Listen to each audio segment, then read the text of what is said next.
Job. Job chapter 1. There was a man in the land of Uz whose name was Job, and that man was perfect and upright, and one that feared God and eschewed evil. And there were born unto him 7 sons and 3 daughters. His substance also was 7,000 sheep, and 3,000 camels, and 500 yoke of oxen, and 500 she-asses, and a very great household, so that this man was the greatest of all the men of the east. And his sons went and feasted in their houses, every one his day, and sent and called for their 3 sisters to eat and to drink with them. And it was so, when the days of their feasting were gone about, that Job sent and sanctified them, and rose up early in the morning, and offered burnt offerings according to the number of them all. For Job said, "It may be that my sons have sinned, and cursed God in their hearts." Thus did Job continually. Now there was a day when the sons of God came to present themselves before the Lord. And Satan came also among them. And the Lord said unto Satan, "Whence comest thou?" Then Satan answered the Lord and said, "From going to and fro in the earth, and from walking up and down in it." And the Lord said unto Satan, "Hast thou considered my servant Job, that there is none like him in the earth, a perfect and an upright man, one that feareth God and escheweth evil?" Then Satan answered the Lord and said, "Doth Job fear God for naught? Hast not thou made an hedge about him, and about his house, and about all that he hath on every side? Thou hast blessed the work of his hands, and his substance is increased in the land. But put forth thine hand now, and touch all that he hath, and he will curse thee to thy face." And the Lord said unto Satan, "Behold, all that he hath is in thy power. Only upon himself put not forth thine hand." So Satan went forth from the presence of the Lord. And there was a day when his sons and daughters were eating and drinking wine in their eldest brother's house. And there came a messenger unto Job, and said, "The oxen were plowing, and the asses feeding beside them, and the Sabaeans fell upon them, and took them away. Yea, they have slain the servants with the edge of the sword, and I only am escaped alone to tell thee." While he was yet speaking, there came also another, and said, "The fire of God is fallen from heaven, and hath burned up the sheep and the servants, and consumed them. And I only am escaped alone to tell thee." While he was yet speaking, there came also another, and said, "The Chaldeans made out 3 bands, and fell upon the camels, and have carried them away, yea, and slain the servants with the edge of the sword. And I only am escaped alone to tell thee." While he was yet speaking, there came also another, and said, "Thy sons and thy daughters were eating and drinking wine in their eldest brother's house. And behold, there came a great wind from the wilderness, and smote the 4 corners of the house, and it fell upon the young men, and they are dead. And I only am escaped alone to tell thee." Then Job arose and rent his mantle, and shaved his head, and fell down upon the ground, and worshipped, and said, "Naked came I out of my mother's womb, and naked shall I return thither. The Lord gave, and the Lord hath taken away. Blessed be the name of the Lord." In all this Job sinned not, nor charged God foolishly. Job chapter 2. Again there was a day when the sons of God came to present themselves before the Lord. And Satan came also among them to present himself before the Lord. And the Lord said unto Satan, "From whence comest thou?" And Satan answered the Lord and said, "From going to and fro in the earth, and from walking up and down in it." And the Lord said unto Satan, "Hast thou considered my servant Job, that there is none like him in the earth, a perfect and an upright man, one that feareth God and escheweth evil?"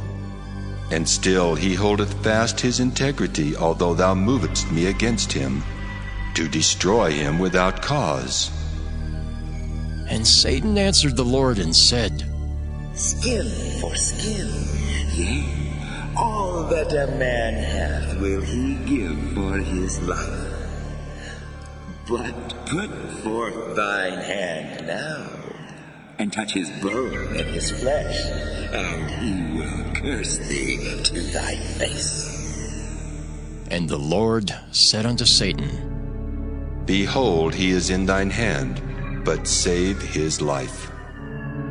So went Satan forth from the presence of the Lord, and smote Job with sore boils from the sole of his foot unto his crown. And he took him a potsherd to scrape himself withal, and he sat down among the ashes. Then said his wife unto him, Dost thou still retain thine integrity? Curse God and die. But he said unto her, Thou speakest as one of the foolish women speaketh. What? Shall we receive good at the hand of God, and shall we not receive evil? In all this did not Job sin with his lips. Now, when Job's 3 friends heard of all this evil that was come upon him, they came every one from his own place, Eliphaz the Temanite, and Bildad the Shuhite, and Zophar the Naamathite, for they had made an appointment together to come to mourn with him and to comfort him. And when they lifted up their eyes afar off and knew him not, they lifted up their voice and wept, and they rent every one his mantle, and sprinkled dust upon their heads toward heaven. So they sat down with him upon the ground 7 days and 7 nights, and none spake a word unto him, for they saw that his grief was very great. Job chapter 3. After this opened Job his mouth, and cursed his day. And Job spake and said, Let the day perish wherein I was born, and the night in which it was said, There is a man-child conceived. Let that day be darkness. Let not God regard it from above, neither let the light shine upon it. Let darkness and the shadow of death stain it. Let a cloud dwell upon it. Let the blackness of the day terrify it. As for that night, let darkness seize upon it. Let it not be joined unto the days of the year. Let it not come into the number of the months. Lo, let that night be solitary. Let no joyful voice come therein. Let them curse it that curse the day, who are ready to raise up their mourning. Let the stars of the twilight thereof be dark. Let it look for light, but have none, neither let it see the dawning of the day. Because it shut not up the doors of my mother's womb, nor hid sorrow from mine eyes. Why died I not from the womb? Why did I not give up the ghost when I came out of the belly? Why did the knees prevent me, or why the breasts that I should suck? For now should I have lain still and been quiet, I should have slept. Then had I been at rest with kings and counselors of the earth, which built desolate places for themselves, or with princes that had gold, who filled their houses with silver, or as an hidden untimely birth I had not been, as infants which never saw light. There the wicked cease from troubling, and there the weary be at rest. There the prisoners rest together. They hear not the voice of the oppressor. The small and great are there, and the servant is free from his master. Wherefore is light given to him that is in misery, and life unto the bitter in soul, which long for death, but it cometh not, and dig for it more than for hid treasures, which rejoice exceedingly and are glad when they can find the grave. Why is light given to a man whose way is hid, and whom God hath hedged in? For my sighing cometh before I eat, and my roarings are poured out like the waters. For the thing which I greatly feared is come upon me, and that which I was afraid of is come unto me. I was not in safety, neither had I rest, neither was I quiet, yet trouble came. Job chapter 4. Then Eliphaz the Temanite answered and said, If we essay to commune with thee, wilt thou be grieved? But who can withhold himself from speaking? Behold, thou hast instructed many, and thou hast strengthened the weak hands.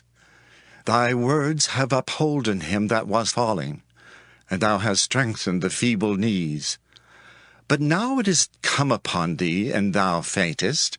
It toucheth thee, and thou art troubled.